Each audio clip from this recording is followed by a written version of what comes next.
Good evening and welcome to our webinar on smart homes. My name is Steve Walton and I'm the scheme manager here at NAPIT. With me tonight is Paul Chaffers, who's the NAPIT Regional Inspections Manager, and David Edwards, the Business Development Manager at Gira. They'll take you through the presentation this evening.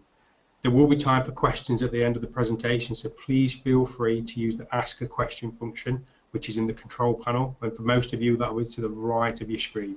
We'll do our very best to get through as many of the questions as we can at the end. You'll also find a copy of the presentation as a certificate of attendance in the handout section in the control panel, which you can download for your records, and we will leave a few minutes at the end of the session to give you time to do that if you wish. There'll be a short survey also at the end of the webinar, and we really welcome your feedback for these to make these webinars as useful as possible going forward. So I'll pass you through to Paul and David to get things started. Good evening. My name's Paul Chaffers and I'm joined here with Dave Edwards from Gira. What we're going to do tonight is Dave's going to explain all about smart homes, where we can maximise the use of these, what we should be aware of, and I'm going to hopefully cover a few of the regulations associated with those installations. Should you have any questions, please send them in. We'll be happy to get you an answer on them.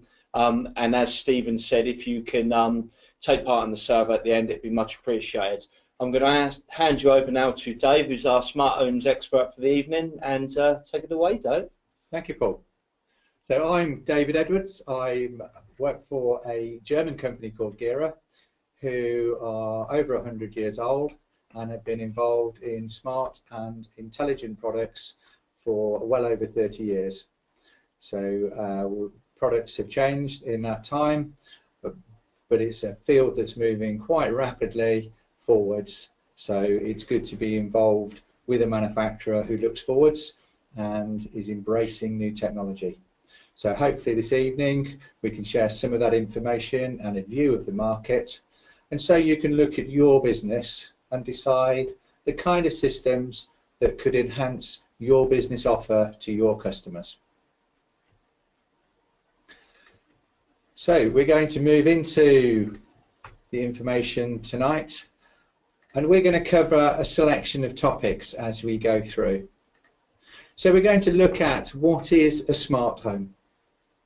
We're going to have a look at a market overview, a snapshot of what's available, of what the market consists of. We're going to look at the kind of products that are available, where you would go to look at those products, and look at some questions you should ask when you're selecting from the vast array of products that are available. We're then going to look at the professional side of the installation. You're all professional installers. You will need to be delivering a professional installation, and what do you need to look at? What's special about smart homes? You'll also be testing and certifying products. You'll be inspecting buildings that have smart home products installed, or you'll be installing them. What do you need to know? What should you be thinking about? What should you be looking for when you come to test and certify or install products? And then, as Paul has said at the end, we'll have a question session. So hopefully we'll be able to answer questions for you. I think if you ask the questions in the chat as we go along, Stephen's going to pull those questions together for us at the end, so we hopefully can provide you with as many answers as possible. So that's our agenda for this evening, and we're going to jump straight in on that first topic of what is a smart home.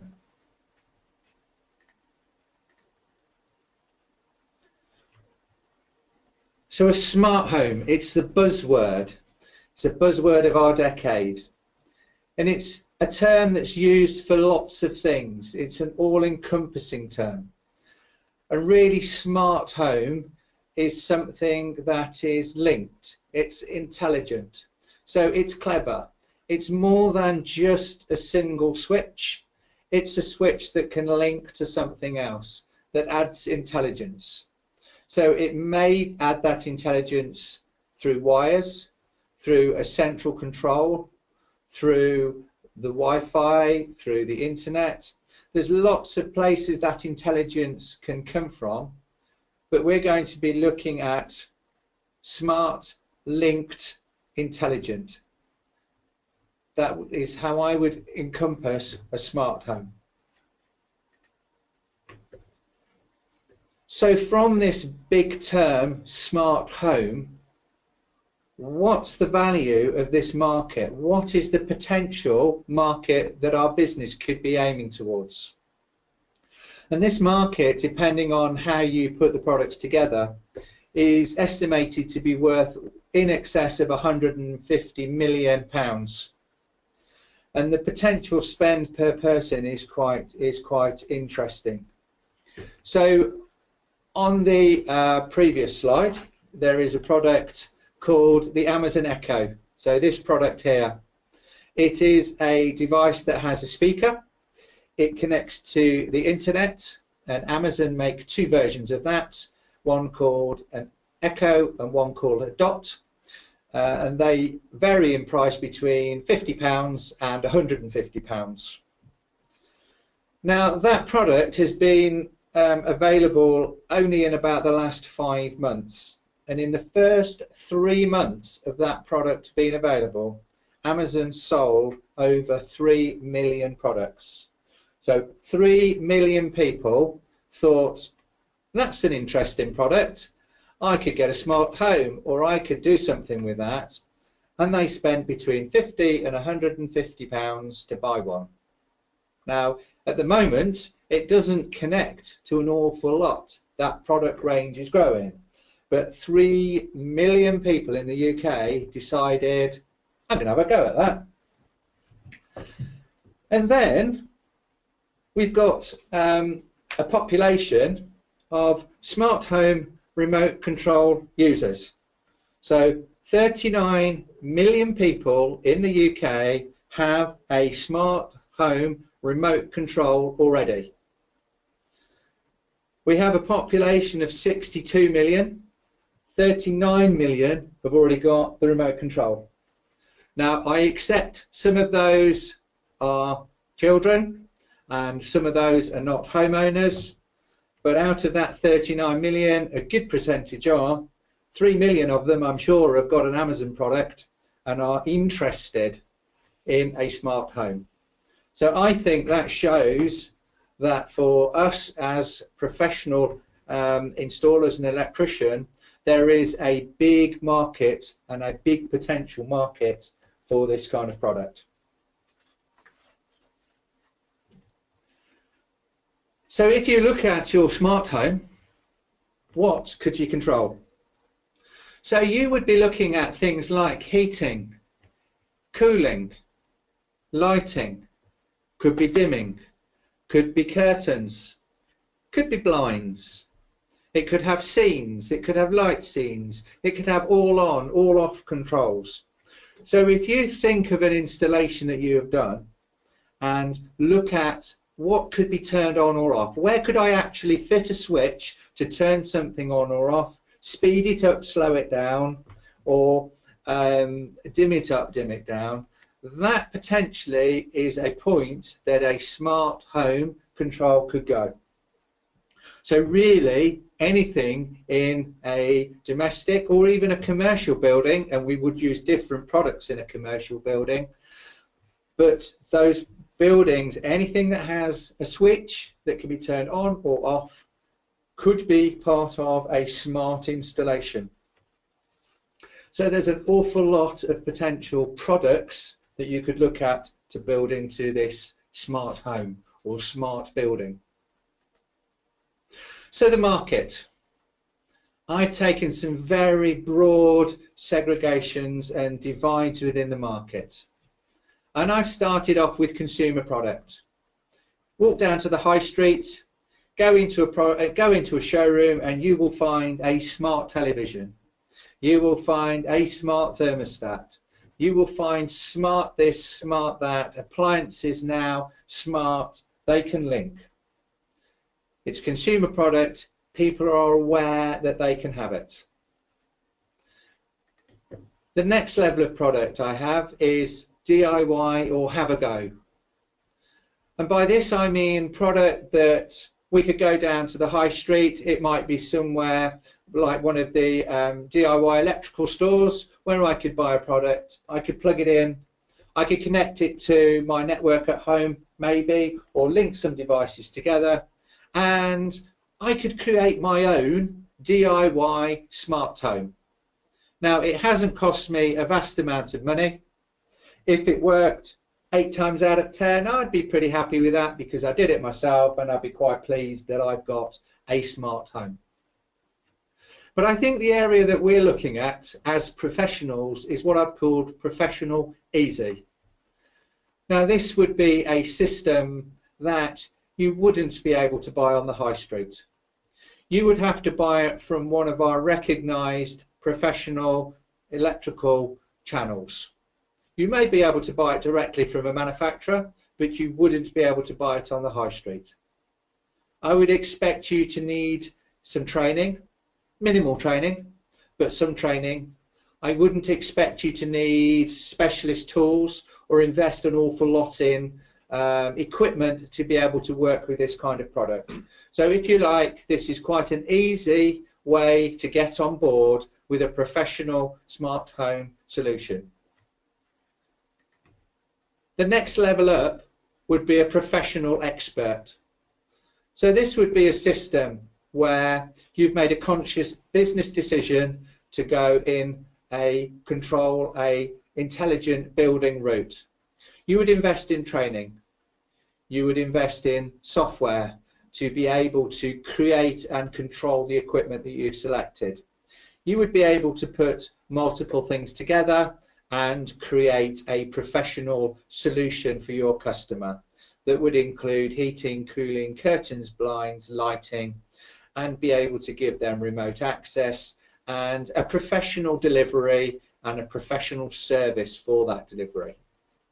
Now, this is drawn in a triangle for a reason.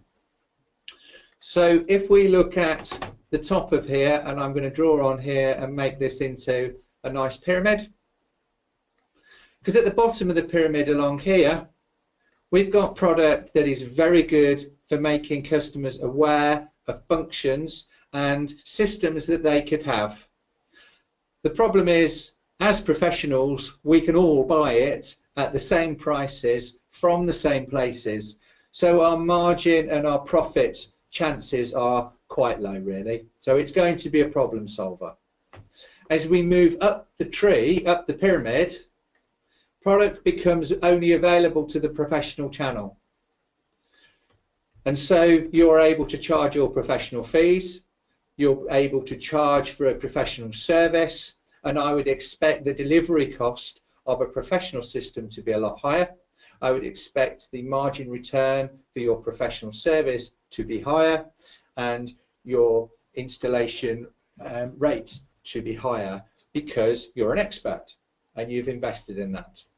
So I think the idea of products being available widely is good to make people aware of what they could have, and then have products that deliver those functions but to the professional.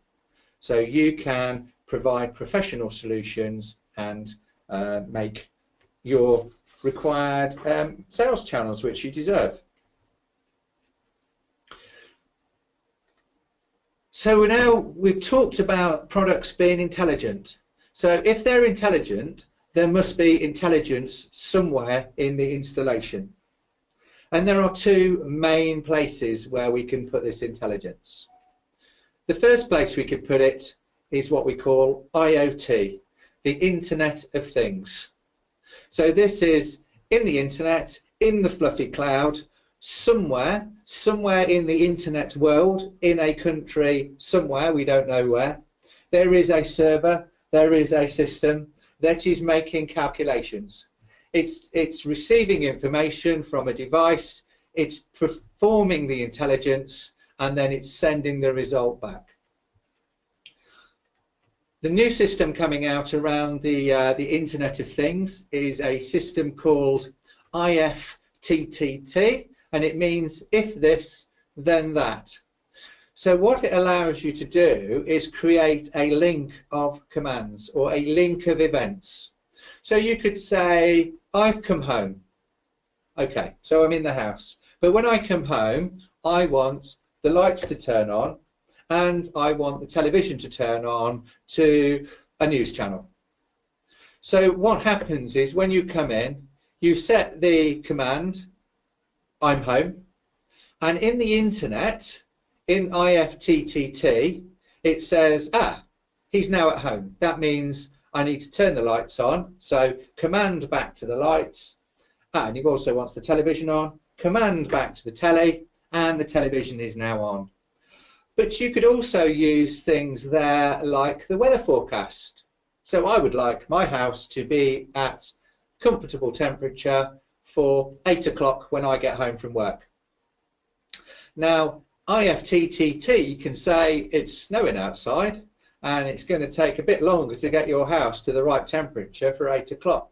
So instead of putting the heating on at 7 o'clock, I'm going to put the heating on at 6:30, so I know that the house can be ready. So it uses external information, it links information in the internet to provide that answer. So we talked about Alexa at the start of this, and that is exactly what Alexa is doing when you talk to it. It sends its information off to Amazon, off to the cloud. Your question goes there. Clever computers in the cloud at Amazon listen to your voice, answer the question, and then send the answer back to your device. And so Alexa looks really clever. It's actually got a big internet sitting behind it. Now, the other place that the intelligence could go would be in the products themselves. So you could have the products installed on the wall, in the controllers, and these could all have intelligence in themselves. So the device would send an information to the controller, and the controller would then deliver that function. So turn the lights on, and the lights are turned on. These kind of systems usually do link to the internet, but they don't rely on the internet. So they use the internet to give you remote access. A lot of people want a smart home, so they're going to be home late so they can delay the heating, or they're going to be home early so they can bring it forwards.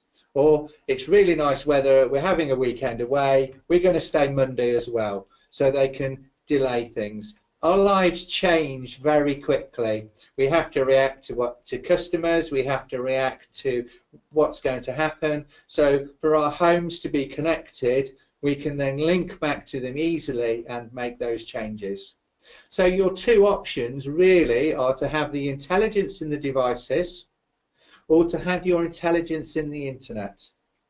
Now, one isn't right and one isn't wrong.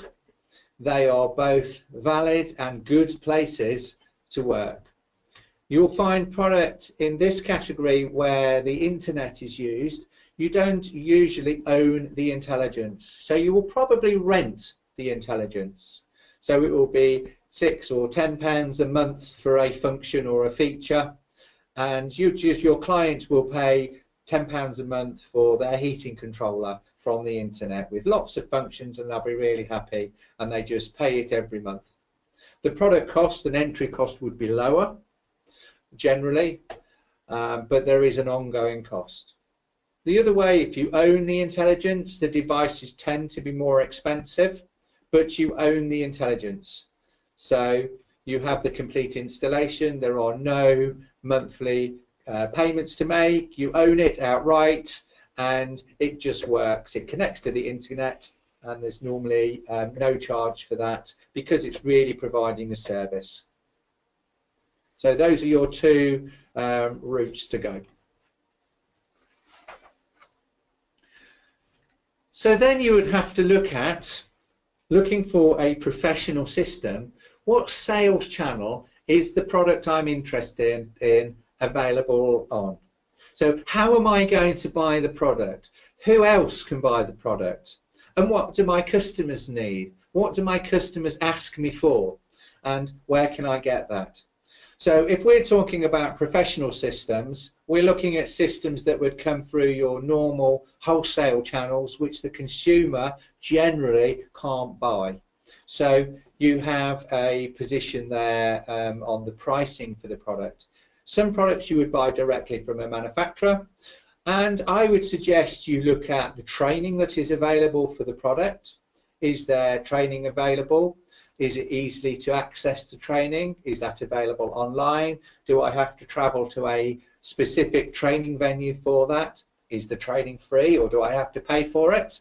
And if I do, how much? They're all questions you would need to ask and be aware of when you're selecting the system. Do I need to buy any special software? Do I need any special tools to deal with this system? So again, look at your business, look at the customer base you're going to supply, and decide what kind of product. And you might have several, because you might have a high-level product for the customer who wants everything, and an easier product which you can install quickly for the products where it's a retrofit maybe, or the customer really doesn't have the budget. So you could still offer a solution for a customer. But there is a good selection of products available in the market at different price points to meet different needs. So the installation. So we're looking at a product that is going to be professionally installed in a property, and you will need to look at things like the location of the equipment, where it's going to be installed, how it's going to be installed, look at the cabling, how you're going to install the cabling, and make sure that you follow the standards that of course you're all aware of and conform to all the time. Now an installation could look like this. Now this would give you at the top of the board here, would give you an element of the protection needed. It would give you the controls needed within the system, and it would give you termination points where you would take radials to the devices. So we've got protection, control and termination in the one cabinet. So I'm going to ask Paul on this cabinet and these kind of installations. Obviously we're doing a professional installation. What do we need to be aware of for smart home, smart building controls for an installation? Okay, thanks Dave. Yeah, I mean obviously it's a control panel, so the usual rules apply, and we'd be looking for the correct segregation between the circuits. We don't want to cause any interference problems. The insulation of the cables would need to be correctly rated for the highest voltage present there. But I think where you've touched on the protective devices in there, that would fall under the intent of regulation 421.1.201, which was the requirement that came into Amendment 3 to have consumer units and similar switchgear enclosed in a non-combustible unit. So they're typically metal. That's the example that was given as non-combustible, and they're ferrous steel typically. We have seen some with aluminium covers, but typically they're steel, so similar to the steel cabinet there, but it would need a steel door on there to meet the intent of that regulation. And if that was in a commercial building? Oh, of course, that's a good point, Dave. Obviously regulation 421.1.201 is only applicable to household dwellings. So for a commercial building, you could install it in a plastic enclosure if you so wish required. Okay, excellent. So what you're saying is nothing new. There's nothing new. So it's just a normal installation following the normal guidance that a professional will be installing to. Yes, absolutely right. Excellent. Of course, of course, they'd have to take account of the manufacturer's instructions, Dave. So I'm presuming they would be issued with suitable instructions to how to complete the installation in the first place. That's a good point, Paul, because when you're making a selection for product, I would always recommend looking at the manufacturer's instructions. Make sure that you understand them, that they're clear, and that it's well documented. If a product's coming in from abroad, have you got the full set of instructions in the English language or the language you speak? Or have you got to visit your friends at Google to try and understand some of the translation? And I would suggest that's not a good route for a technical product. Sure. Okay, so fairly easy then to understand how that's installed. And then the next element would be visiting a property and looking at testing and inspection. So again, I'm sure that there is a number of things that we need to be aware of as we go into a property. So I would suggest that you have a very good look around. I would suggest that you look for products within a property. So it could be something like this, which you I'm sure have all seen, with USB charging points in them. It could be a product like this, which is a little USB charger.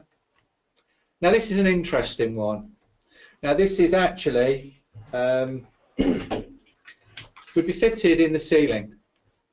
So this product is a receiver here. Get that in the right place on the camera. So that would be a receiver, and that would be fitted behind a light in the ceiling. So you wouldn't actually see that by a visual inspection. You'd see the lights go on and off, but you wouldn't know that there's an electronic dimmer and receiver in the ceiling. What would give it away would be to have a look at how that's controlled. So that particular receiver goes back to a keypad, which is battery powered. So that tells me, when I see that, that there must be something somewhere else in this installation that is receiving that information. So that's a question to ask the homeowner and to go and have a look a little bit. The other product you might see is one like this. Now that is an intelligent socket. Now in there, that will receive a signal over the Wi-Fi in the house, and it will turn each individual socket on or off. But to look at it, it just looks like a normal socket. So Paul, 2 questions for you. Okay. So you're going to have to work tonight, I'm afraid. So we're delivering an installation. How should we be documenting these devices within an installation? Okay, Dave. Well, again, it's nothing new. For a long time, we've always had a section on the test schedule to be able to note down any equipment that's vulnerable to testing. We're typically talking about insulation resistance testing. So yeah, you want to try and leave the heads up for the next guy that's coming along that some smart controls are in place. But Dave's already hit the nail on the head. The thing to do if you're going to go to a building to do testing is to ask some questions. Ask if they got any lights that are controlled by a phone or any other devices. Is there any special smart home controls in place? And the customer hopefully will be able to answer those questions. But the thing is to be really vigilant and to make sure it's documented when you leave that there are these devices in place in the installation. Excellent. Okay. Now I know that when the electricians come to test, they use, is it 5,000 volts down the system? Crikey, Dave, 5,000 volts. No, not quite. No. Oh, okay. Sorry. 500 volts DC. Yeah. Okay. Yeah, absolutely right. And this again is nothing new. We've got a few regulations in the Golden Bible that allow us to take some different routes. So the first route we would be looking at is disconnecting any sensitive equipment. That's not always achievable, but if it's just a couple of USB sockets, then it could very easily be done. If we can achieve the disconnection of that sensitive equipment, then what we can do is we can apply regulation 612.3.2, which allows us to reduce the test voltage down to 250 volts DC, but we would still be looking for a minimum test value of 1 megohm from table 61. So that will enable the test to be conducted without damaging any equipment in place. Regulation 612.3.3 permits a further option, and that is to test between the live conductors connected together across to the CPC. Of course, it's important to remember that we need to look at regulation 612.3.1, and that requires us to test to the CPC that is connected to the earthen arrangement. It's very important. Good. Okay. So again, nothing new. No, It's all in the current systems. It's what currently the guys have been doing day in, day out for years. When I was contracting, it was always the extension leads with surge protection in them that would give you a false reading, or maybe a TV amplifier in the loft. And we've just moved on to some newer devices, but it's the same principles that we would apply. Good. So I think you need to be very aware with your customers that they can buy or could have bought this kind of equipment themselves and had a go at fitting it, and ask the questions so you're aware, and just have a really good look at what's there and how things are working. So that's really good. So again, nothing new, which is good. Great. So we're going to move on now and have a look at what I've called the smart advantage. So I'm sure, and I apologise for the basic nature of this installation, and I'm sure you're all very clear on this nice little simple schematic for a little pendant in a kitchen. And the customer would like to change that installation, as customers like to do, to have some nice spotlights and a nice undercovered lighting in their kitchen. Now, one way to do this would be to whoops, we'll go back a slide, give you the answer first. So one way then would be to chase out the wall, put some conduit in, put some more circuits down to a light switch, and then get the plasterer back in to fill the wall up, and the painter to decorate it and put the wallpaper back, and then it'll all be neat and tidy and nice installation for the customer. So the smart way to approach this is to use technology. So an intelligent receiver would be connected to the lighting circuit where the pendant was, and that could power 2 lighting circuits. For the undercovered lighting, we could take a feed from an appropriate circuit, and we could put a receiver, and then we could connect the lighting to that. And then the devices could be linked together to a switch, and that installation would then be working. So we'd be looking at something like a switch on the wall. I'm going to have to put the camera on here so that I don't blind you all. Here we go. So on the table here we have a light, we have a receiver and a transmitter, obviously not linked. Very simply, the light can be turned on and turned off. If the light is on, it can be, you press and hold and it will dim down, press and hold, it will dim up, and then press and turn off. So no cables, just linking between the two, and I would call that a professional, easy installation.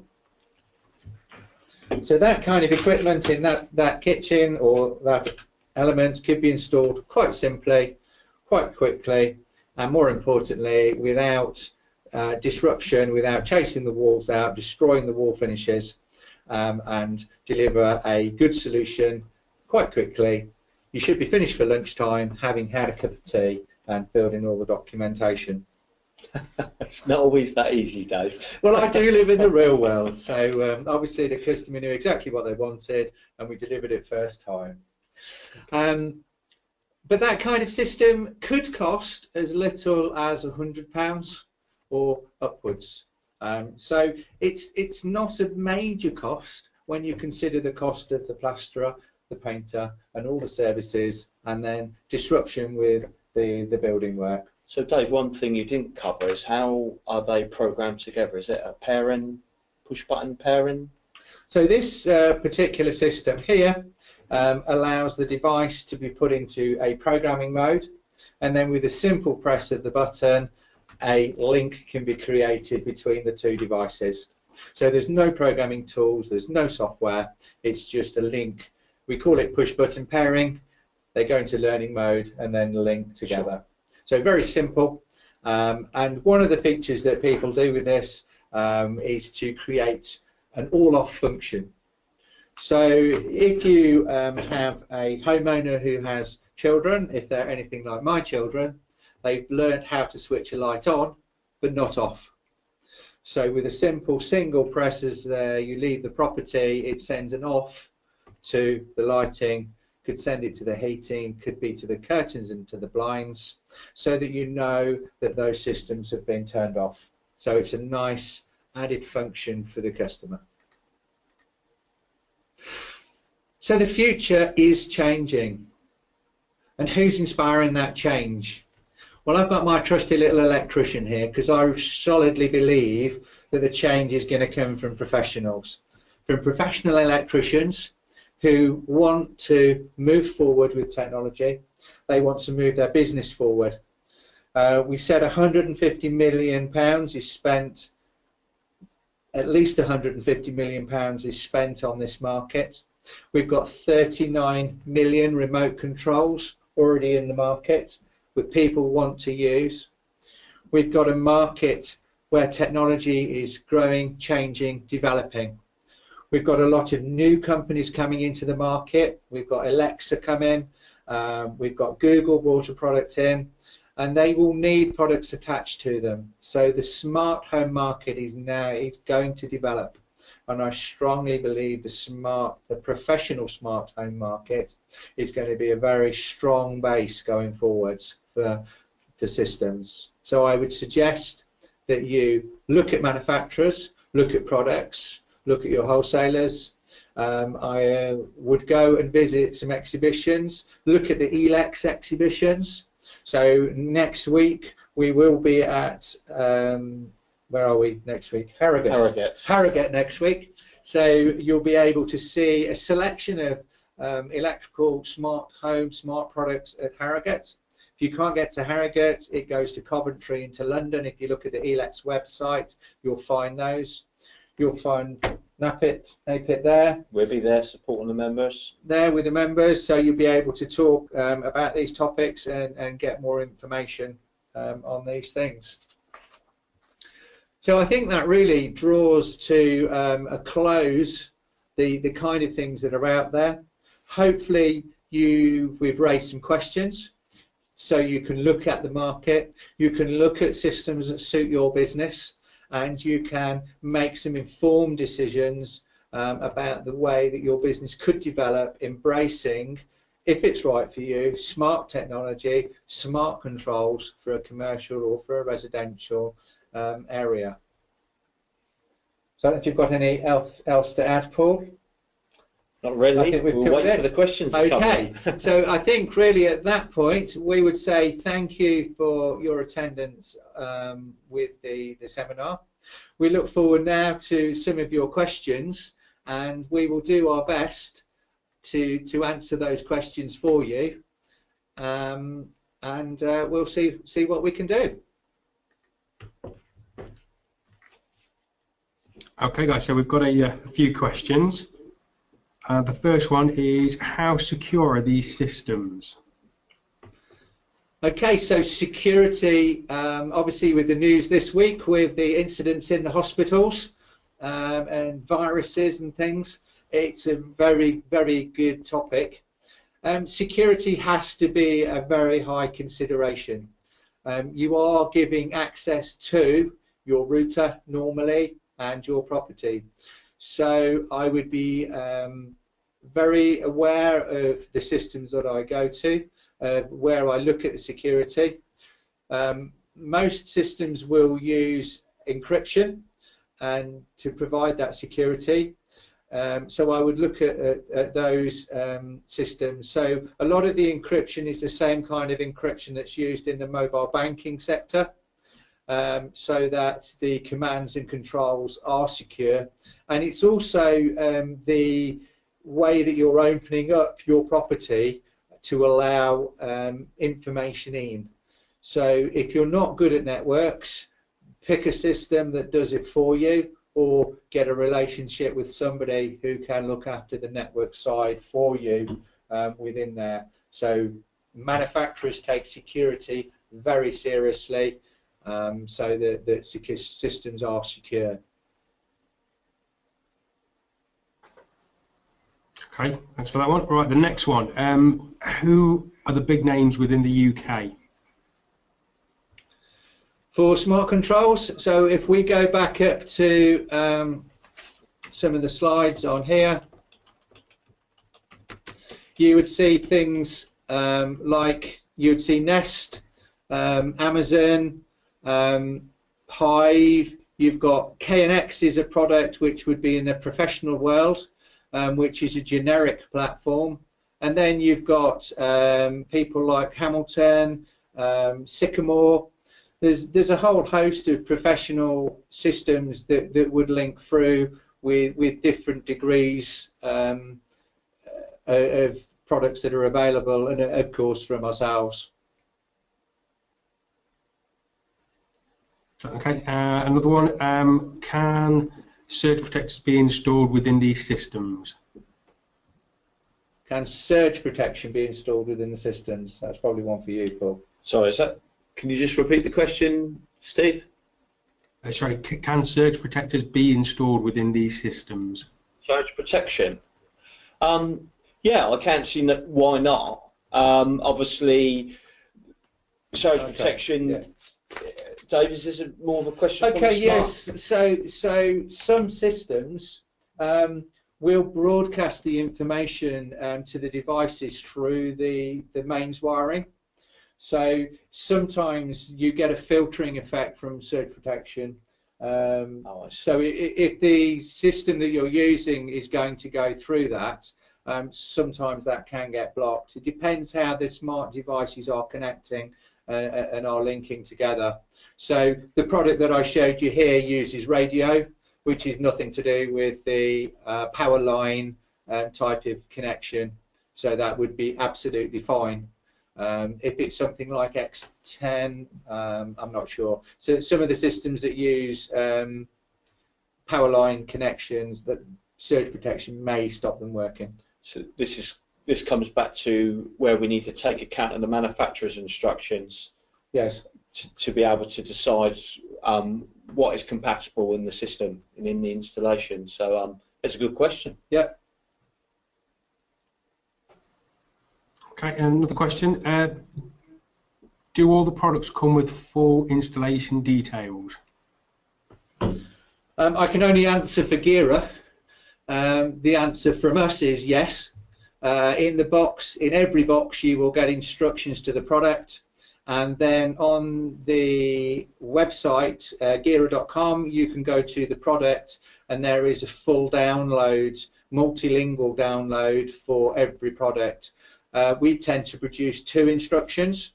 We produce a user instruction, which is the instruction I would expect you to leave with your customer, and we produce a engineer's, electrician's instruction, which is how you would install it, how you would set it up, how you would program it, commission it, which would be for you as a professional for your information.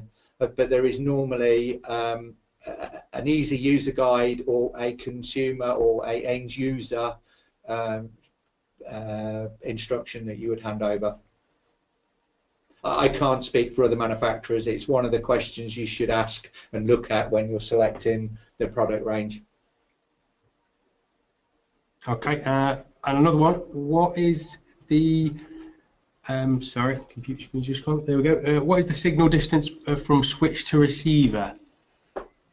Okay, so in the system that I showed you here, between the transmitter and the receiver, these could go 100 meters line of sight.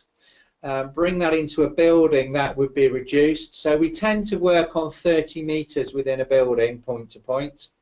But if you have metal objects, this is a radio transmission. So if there are metal objects in the building, that will reduce that range. So that's where we start from 100 and then we start to go down. Things like steel reinforced concrete will reduce the signal or prevent it. Ironstone in a building is not good. That has a blocking effect. Foil-backed plasterboard used in bathrooms and some of the isotherm type insulation that has foil backing, foil sheaths to it, that creates blocks for the radio as well. So that all reduces range on a radio product. But a product like this one, that can be also a transceiver. So it would be a booster. So if the range was not good because of the building structure, you could receive the signal and then pass the signal on. So like sort of a hop and move that on, so you can gain the range again. If you go to our website, there is a training academy, and in the training academy you will find a training on radio systems, radio signals.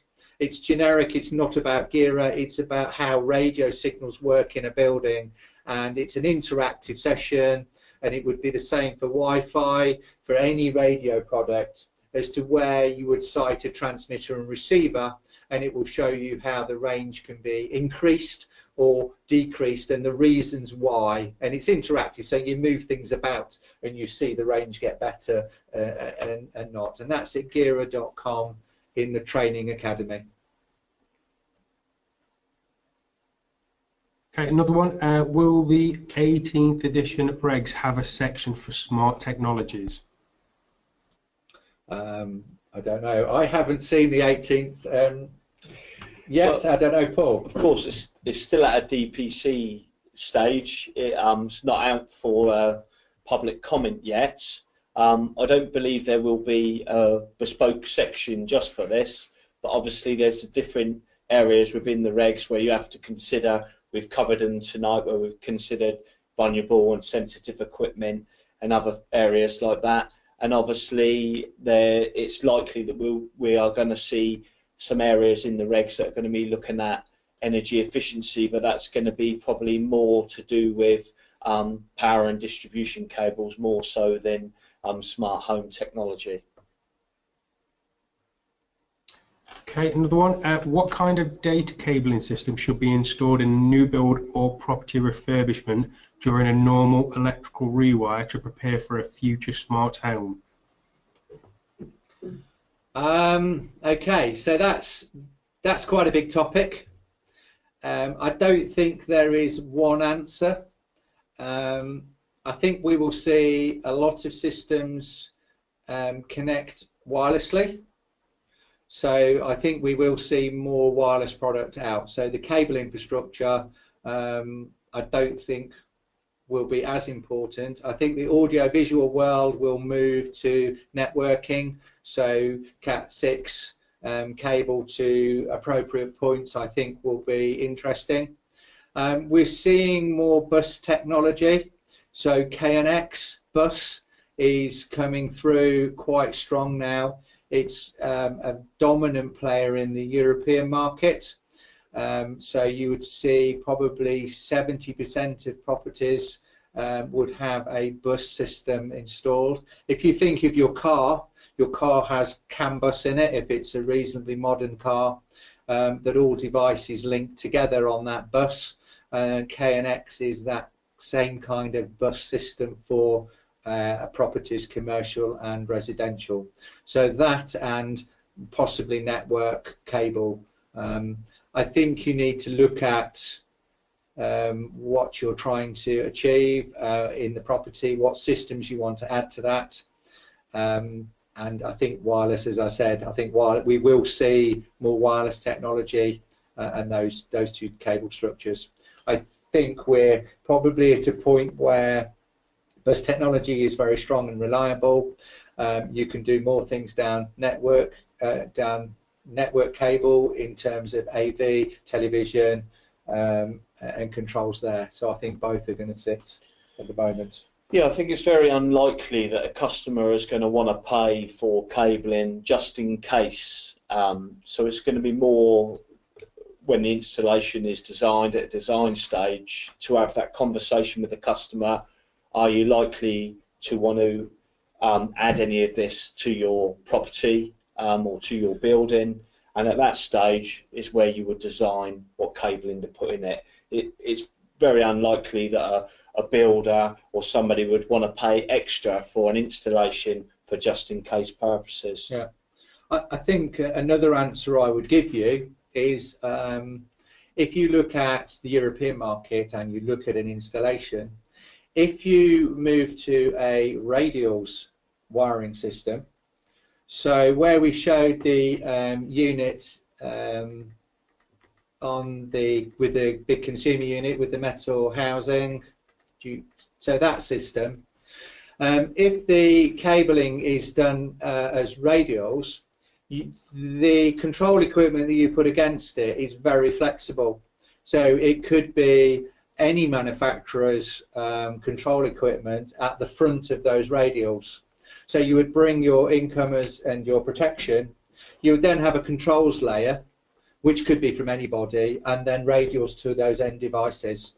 Now that control layer could be contactors, could be relays in a very basic installation, but could be upgraded very simply to intelligent DIN-railed controls, which would give you a lot more installation. So that would give you a lot more future-proofing than running rings and trying to put the devices out in the field. So that's possibly not the answer they were looking for, but I think that's it's something to be aware of. It's something to be aware of and think about, certainly. I'm sure, though, that it would have to be specified for a contractor to, you know, to install it correctly. Yes. It would be something that would have to be decided Designed. with the, Yes. you know, from the offset that what you are trying to achieve. Yes. But if you're looking at a rewire of a property, to work in radials for a rewire and put the control in a central point is quite an easy way to work. You don't need to get all your switch drops in, for instance. Sure. So not a yes no answer, I'm afraid, but hopefully some areas to think about. Okay, another one, is this currently an affordable market for the average customer, or will this market become more affordable at a later date?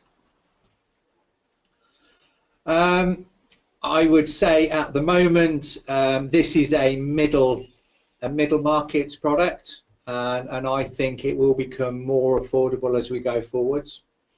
As more players come into the market and more people demand it, I think we will see probably some different price points appear. But I think the professional element will always stay there in the middle to upper market. I think people looking to these kind of systems are looking to add value to their property. They're looking at it for an upgrade to their property and an investment in their property and their lifestyle. So do you need an app to turn your lights on? Do you need it? No. Would you like it? Yes. If you look at a car, do you need remote control for your car? No. You don't need it, but we like it. It's convenient. It's a nicer place to be. It's a nicer car when you press a button and it opens. It's a nicer building when you can press a button and it all turns on, or press a single button and it all turns off. And of course, as more players come into the market, it becomes a competitive world. But I think there's always going to be that level that is professional, and I think, I hope that professional level maintains for professionals, for adding value and professional installation in buildings. Okay, another one. What training packages are there currently? Okay, so training is a massive question. You could do you could do a half-a-day seminar, which would give you probably enough to get going with a push-button pairing system, which would get you started. I would expect the manufacturers of those equipments to be able to offer that. We as a manufacturer certainly do, working with the wholesalers. Very simply, a product can be programmed and linked together in that professional easy category. If you're going to go to the professional expert level, you would possibly be looking at certainly several days worth of training, if not a week, to do the systems. And depending on how complicated you want to go, how sophisticated the systems are, you could easily do a week's worth of training, invest probably a couple of £1,000 in getting you on board, and then some more training on top of that. So I think you've got quite a big span from probably half a day, I would say, would be your entry level, and you would be delivering systems quite quickly. And as you get more into that, you would invest more time in that training. And training could be free from some providers and could be charged for by other providers. Again, you would need to look at the providers for that. Okay, another one. Is there a standard protocol for different devices allowing for mix and match between various devices? Now that's a very interesting question, because at the moment the only standard, or there are very few standards that allow that to happen. So at the bottom of your screen you've got one there that says KNX. Now KNX is a generic, it's an international standard. It's an international language that devices communicate in. So that would allow devices from different manufacturers, ABB, Siemens, Schneider, and lots of other companies, Gira being one. You could link their devices together on a bus system, and they will all communicate with each other without any interfaces and gateways directly. Most of the systems that are promoted tend to be proprietary, so they are the manufacturer's protocol, they're their language, and their devices communicate. And if you want to connect other things, they don't. You then end up in that internet world where you can link the devices together with the if this then that, and you would do the integration at that point. So there aren't that many systems that do link together, I'm afraid. KNX would be one that would give you everything you would want in a smart home, but that would be right at the top of the tree in your professional expert level. Okay, another one. Is it possible to overwrite a controller if, for example, there is a need to move the controller at some time after it has been installed and configured?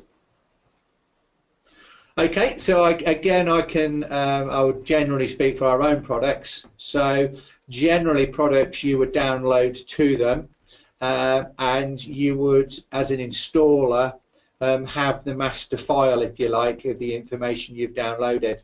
So if we were talking about a KNX system, for instance, you would create the application, the device that the controller is going to talk to, the devices it's going to talk to, and you would download to it.